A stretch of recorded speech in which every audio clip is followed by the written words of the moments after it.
Hi there, welcome to another episode of What's Up AARP Wyoming. This is our monthly series where we talk about some of the things that we've been a part of during the previous month. This is our April edition, and then we're also going to talk about and highlight very briefly a couple of things that we have coming up in the month of May. The first thing that I wanted to highlight and talk a little bit about is our Lobby Day and our AARP Summit, which we hold in Washington, D.C.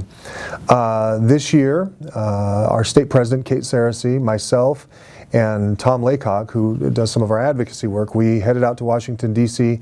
to hold some meetings and also to meet with our members of Congress. We did something a little bit different this year than we usually do, and that was we did a Wyoming Wednesday, and this is where the three members of our congressional delegation will meet in sort of a reception setting. There were donuts and coffee, and they will visit with constituents and groups that come to D.C. to visit with them. We have the opportunity to talk about a few of our priority issues and meet with some of their staff to talk about those issues. It's a great opportunity to connect, and we appreciate the time that our congressional delegation put into meeting with us. We talked about just specifically some caregiving issues. This is becoming a higher profile issue as we move forward for our organization and for the country as a whole. We also talked about SNAP. This is Supplemental Nutrition Assistance Program. That is being reauthorized in the fall and as part of the Farm Bill, and so they're working on that, wanting to make sure that those that have food insecurity issues or are lower income are still have access to that program. And then lastly, we talked about the medical expense deduction. This was part of the tax overhaul that recently happened. It's set to expire. We asked them to next summer, unlike some of the other tax cuts, which are set to expire in 2 or 3 years. And so we asked our congressional delegation to keep that in place, and that's a real benefit for people with high medical costs. Next, I want to talk a little bit about some of the events that happened here in Wyoming. We were able to be part of some community health fairs in 3 different communities around Wyoming, in Gillette, in Grable, and in Casper. This is an opportunity for different organizations to get together and provide information about the services that they provide in the community, the resources that they are. In each of those community health fairs, we had members of our executive council.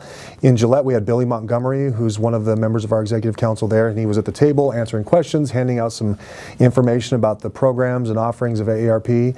In Grable, we had Jackie Martin, also a member of our executive council.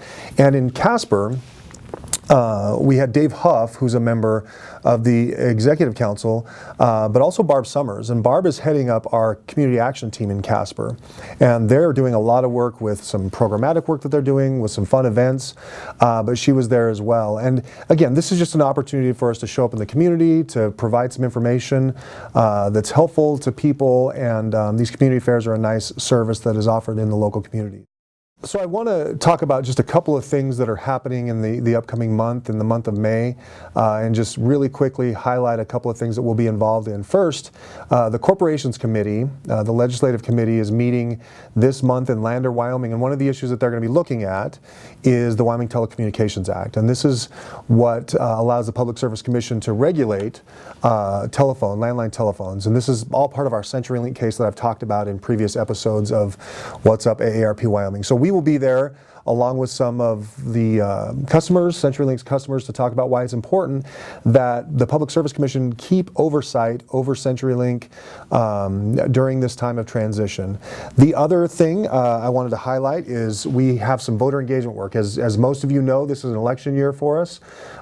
There will be some contested races, and we're going to be there every step of the way. We're particularly looking at the governor's race, and we're going to do some video voter guides to provide our members in the state of Wyoming with information about issues that are important to AARP and where the candidates stand on those issues. And then lastly, we have our Volunteer Leadership Conference. We get all of our volunteers together twice a year to do some training, to do some networking, to sort of celebrate the work that we're doing. And so we're going to be in Casper to do our volunteer leadership conference. That's kind of a recap of some of the things that we were part of in the month of April and a highlight of some of the things that we're going to be doing in May. If you want to stay apprised of what's happening with AARP in Wyoming, make sure that you subscribe to this channel so that you can receive these updates so that they'll be in your feed. And so until next time, What's up, AARP Wyoming?